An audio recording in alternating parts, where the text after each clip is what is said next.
Hvala lepa, tudi v mojem imenu lep pozdrav vsem skupaj. Namen današnje moje predstavitve je sicer zelo kratke, predvsem to, da naredimo kratek pregled tega, kaj je bilo narejeno v tem obdobju. Kajti zelo pomembno je, da če si postaviš nek dolgoročni načrt, da vmes tudi v bistvu kontroliraš svoje zastavljene cilje. Saj le te kontrole dajo neko povratno informacijo, na kakšni poti si, kaj si naredil dobro, kaj nisi naredil. Mogoče, ko smo vsi skupaj pripravljali strategijo v letu 2014 in 2015,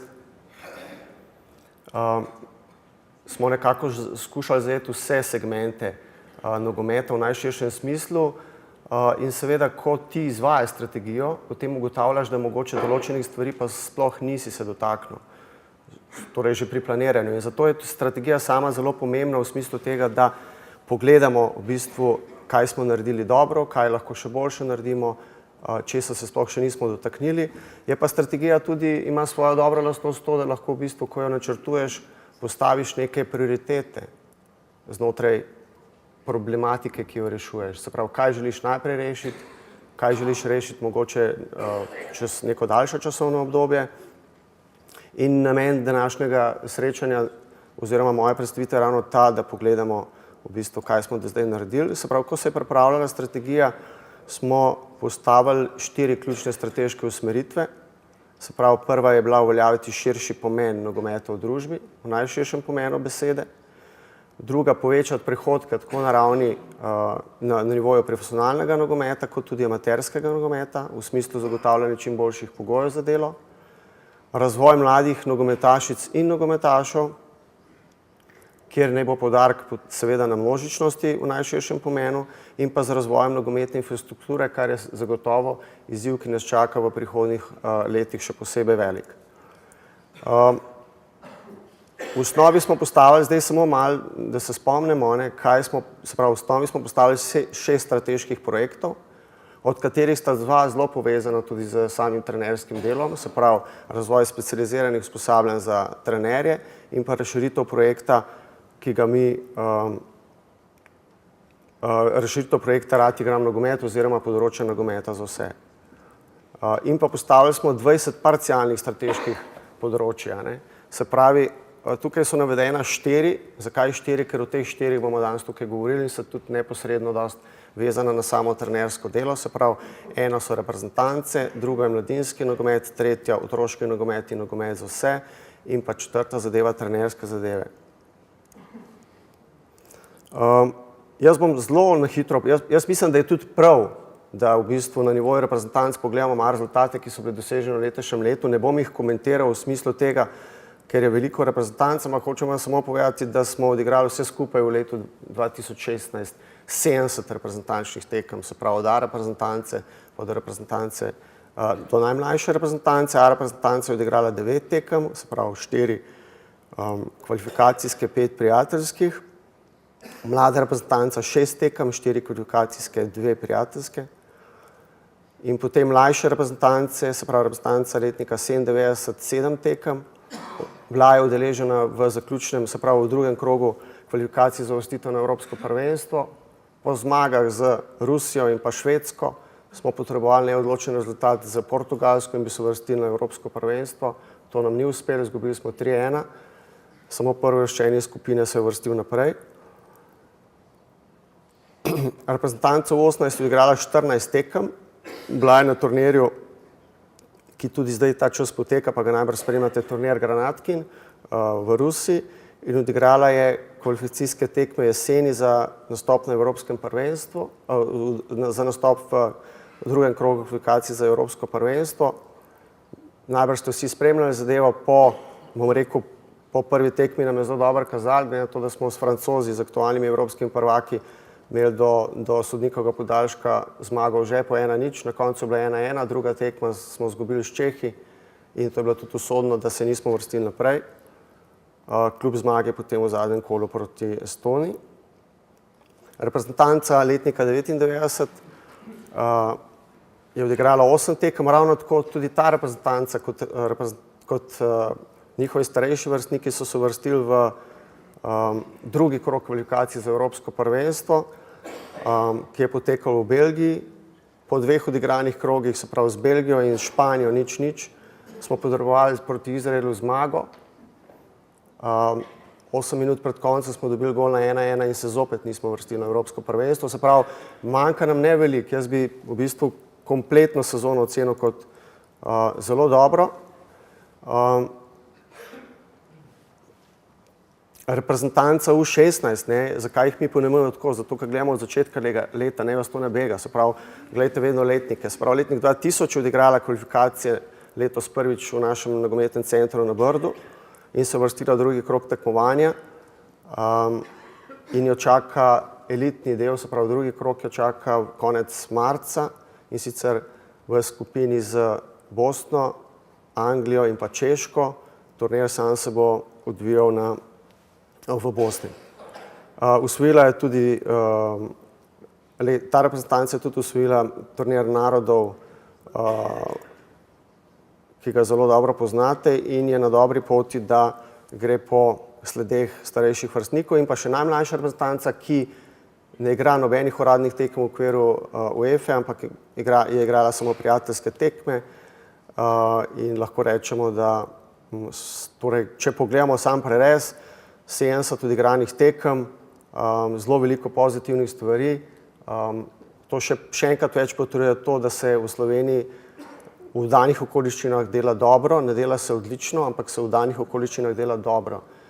Če pa pogledamo zdaj malo samo strategijo in glavne usmeritve, ki smo jih napisali, je predvsem razvijati nek prepoznaven model igre mlajših reprezentanc, ki se nadgrajuje v skladu z nogometnimi trendi, ustvarjati razvoj zmagovalne mentalitete in kulta reprezentance.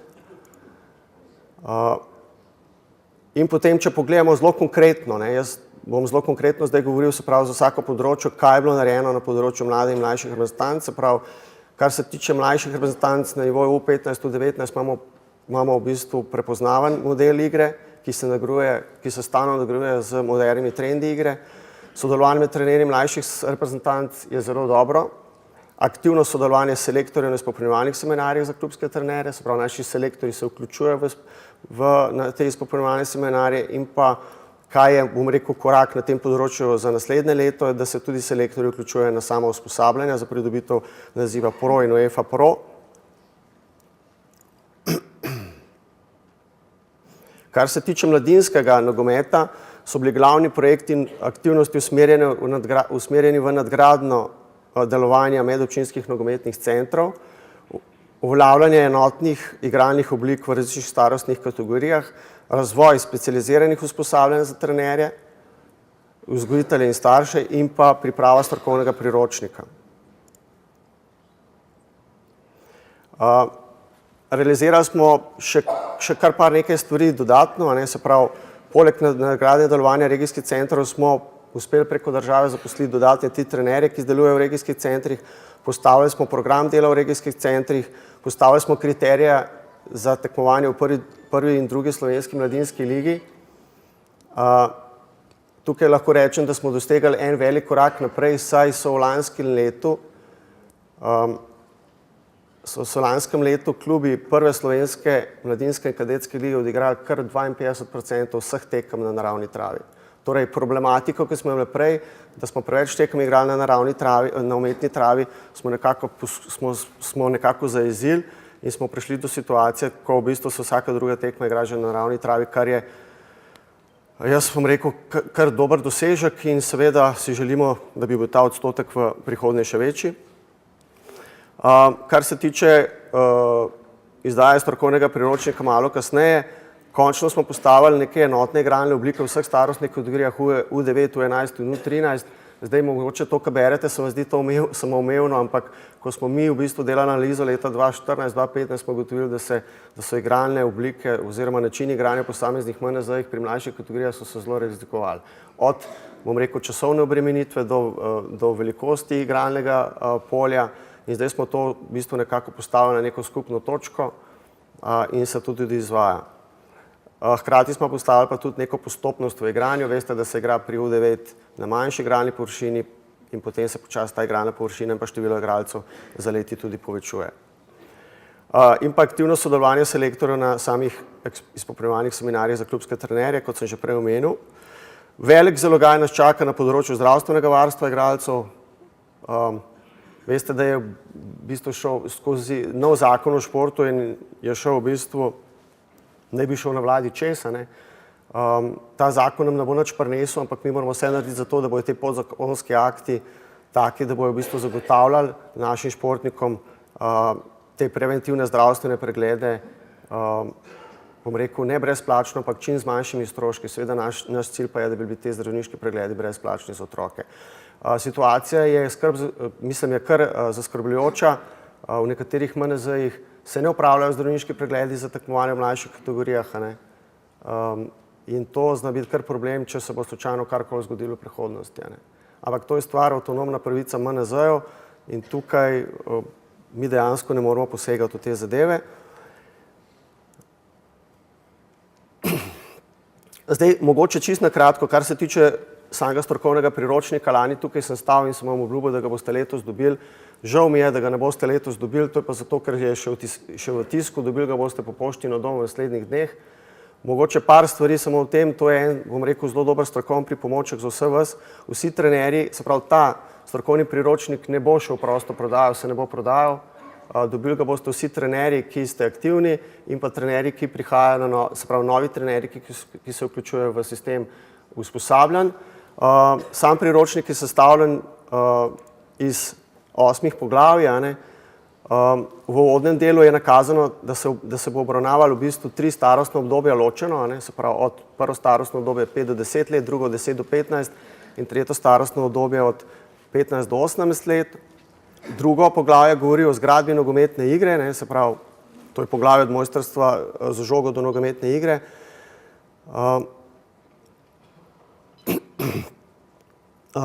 Gibalni razvoj od nogometnih začetnikov do mladincev, se pravi, to poglavje opisuje te 4 stopnje gibalnega razvoja glede na starost, se pravi, refleksno, začetno, zavestno, temeljno in pa specialno.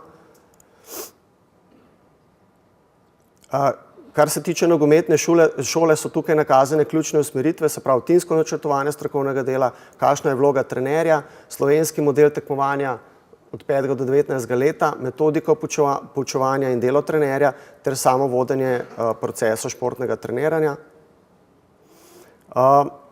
Dejavniki v razvoju mladega nogometaša, se pravi, govorimo o zunanjih notranjih dejavnikih, ki vplivajo na uspešnost v nogometni igri in pa seveda govorimo tukaj tudi o razvoju sodobnega modela igralca. V tem poglavju, se pravi, je podrobno predstavljeno področje gibalnih nogometnih sposobnosti, se pravi, tehnično-koordinacijskih sposobnosti in znanj, gibalno-funkcionalnih sposobnosti in taktično-kognitivne sposobnosti in znanj, ter drugo področje razvoja biopsihosocialnega potenciala mladega nogometaša, se pravi, tukaj se pogovarjamo o biološko-telesnih značilnostih, psiholoških lastnostih in sposobnostih ter o čustveno-socialnih sposobnosti, ter potem govorimo še, se pravi, tudi to poglavje zajema neke splošne usmeritve za delo trenerja. Ustvarjanje nogometne igre predvsem to poglavje zajema zgradbo nogometne igre, daje v središče taktiko igre kot središče nekega modela igre, se pravi, tako v napadu, v obrambi in potem to seveda naprej razdeljujemo na skupinsko, moštveno, s primeri vaj za posamezna starostna obdobja in pa tudi v bistvu zelo dobro razložena metodika poučevanja same taktike. In pa še zadnjo poglavje je v bistvu orodje za vse trenerje, nek delovni načrt učenja in treniranja za vsa 3 starostna obdobja, se pravi, kaj moramo upoštevati pri pripravi treninga in noter je zelo veliko tudi primerov vaj in treningov po posameznim starosti, pa tudi zelo dobro so nakazani deleži vsebin pri letnem načrtovanju. Toliko na kratko o tem. Naslednji projekt, ki smo ga začeli v letošnjem letu, je projekt regijskih centrov MNZ. Mi probamo to idejo širiti, pa jo bomo širili tudi na vseh ostalih licenčnih seminarjih v januarju in februarju v MNZ-jih. Jaz vam bom danes pokazal samo predvsem to, kaj je bilo do zdaj narejenega, pa predtem še mogoče samo organizacijo, se pravi, na eni strani imamo strokovni program, na drugi strani imamo ta organizacijski del. Strokovni program je smo pripravljeni na nogometni zvezi, izvajajo ga trenerji nogometne zveze, trenerji iz MNZ-jev, koordinatorji nogometa z vse in pa klubski trenerji. Delamo vsebinsko, se pravi, vsebina je poenotena, dela se po celi Sloveniji enako, v dveh starostnih kategorijah, se pravi, kategoriji 2004 in kategoriji 2005. V naslednjem letu bomo pa ta projekt razširili še na tretjo kategorijo, to bo pa, se pravi, še starost v 14. Se pravi, naslednjo sezono bomo imeli v 12, v 13, že v 14. Skratka, da bomo nekako skozi ta 3 leta spremljali razvoj teh naših nadarjenih mladih fantov. Nabor je zelo širok, boste videli, se pravi, nismo ožali zadevo, ampak je zelo široko in pa hkrati tudi imeli osebni karton za vsakega igralca, se pravi, da vemo, kaj se s posameznikom dogaja. Sistem je zelo odprt, lahko rečem na tem mestu, da ko smo današnja reprezentanca selektorja Šalja je imela pred 2 leti, se pravi, ko smo nekako ožali ta nabor kandidatov, smo prišli do tega, da v bistvu po 2 letih so v to reprezentanco prišli 3 fantje, ki jih niso bili na ožjem seznamu takrat pred 2 leti. Kaj hočem povedati? Sistem je zelo odprt. Se pravi, to ne pomeni, trenutno stanje je nekaj, stanje čez pol leta je nekaj, stanje čez 1 leto je nekaj, stanje čez 2 leti je nekaj. In v tej smeri tudi komuniciramo z fanti, ki prihajajo na te reprezentančne akcije. In jaz verjamem, da tudi ravno tako vi kot trenerji komunicirate z njimi tako. Se pravi, da jim ne dajemo lažnih obljub, da ne spijo na lovorikah in da delajo in da se dokazujejo vsak dan, da se odrekajo in se dokazujejo. In tisti, ki so pripravljeni to delati, naj bojo na koncu tudi nagrajeni. In pa še ta, se pravi, desna stran, samo organizacijski del, za ta del so zadolženi koordinatorji nogometa, za vse tukaj se gre pa predvsem za neko povezavo med MNZ-ji, med klubi in nogometno zvezo pri posredovanju informacij, pri rezervaciji terminov za treninge in tako naprej.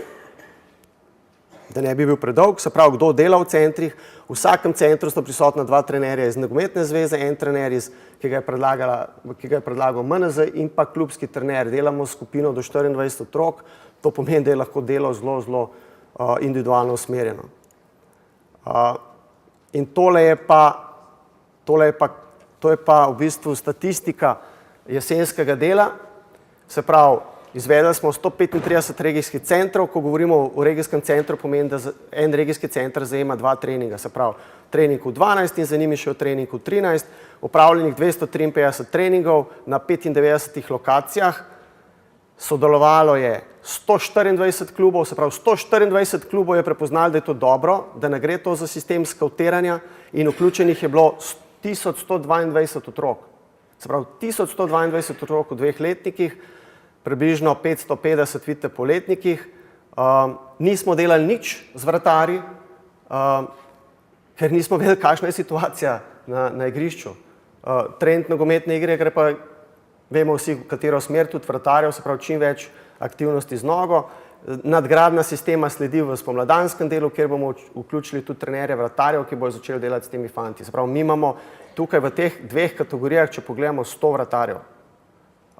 Marsikdo izmed teh fantov, ki je vratar, pa prihaja iz manjšega kluba, sploh nima vratarskih treningov.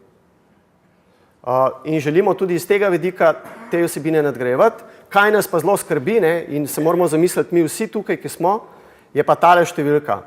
Klubski trenerji. Do zdaj je bilo vključenih 42 klubskih trenerjev. Kaj je naš cilj? Naš cilj je, da se te vsebine, ki so pripravljene, da se delajo dnevno v klubih. Centri se izvajajo poprečno, vsak fant pride 2-krat na mesec lahko ta center v posameznem MNZ-ju. Vse vsebine so na spletni strani, vse je na voljo, trenerji se ne vključujejo. Torej, če imamo mi center v Lescah, želimo, da pride na ta center tudi trener, ki trenira U13 kategorijo v Lescah in da je prisoten na treningu in vzame te vsebine in dela po teh vsebinah. Ne dobesedno, ampak ne to vzame in ne prilagodi te vsebine. In to je za nas, kar se tiče trenerske stroke, poraz. Moj osebni poraz in mi bomo tudi zdaj, tako kot sem rekel, za naprej komunicirali po MNZ-jih, na BPC seminarjih in bomo ravno o teh zadevah govorili. Zakaj se trenerji ne vključujejo? Nikdar ne moramo tekmovati z razvitim nogometnim svetom, po infrastrukturi pa po denarju, lahko pa znanjem. Znanjem bomo lahko vedno konkurirali. Samo očitno premalo vlagamo. Kar se tiče otroškega nogometa in nogometa za vse, se pravi, projekti, ki smo jih zastavili, se pravi nadgradnja projekta Rad igram nogomet, nogomet v vrtcih, otroške nogometne šole, veteranski nogomet, nogometni programi za različne marginalne skupine in pa prostovoljstvo. Moram pohiteti, ker že vidim, da že čas beži. Kaj smo naredili do zdaj? Pripravili smo strokovni program za delo v vrtcih, začeli smo projekt aktivnosti v vrtcih, evidentirali smo veteranske lige po MNZ-ju, točno vemo, kakšna je situacija v vsakem MNZ-ju. V februarju sledijo okrogle mize, kjer bomo poskušali ta veteranski nogomet postaviti na neko skupno točko in izvajati aktivnosti naprej. Kaj nas čaka, kot sem že rekel, se pravi veteranske lige, evidentiranje obstoječih rekreativnih lig, preventivni zdravniški pregledi, se pravi vidite, da se strategije področja se prepletajo in pa priprava programov za izobraževanje, za ozaveščanje za posebne skupine vzgojiteljev.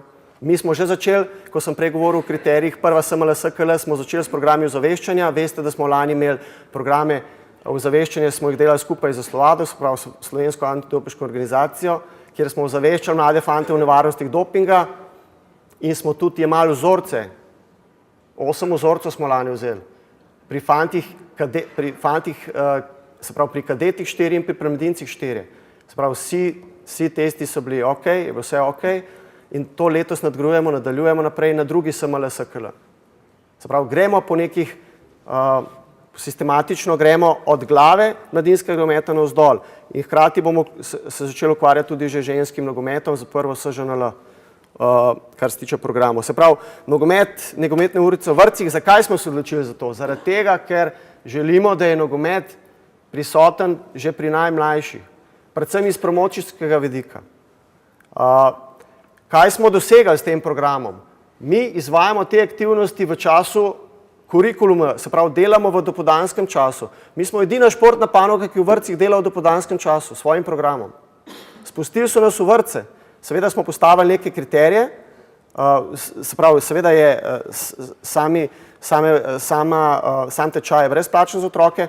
Kateri so partnerji? Partnerji na eni strani nogometna zveza, na drugi strani vrtec in na tretji strani klubi. Klubi so tisti, ki dajo strokoven kader.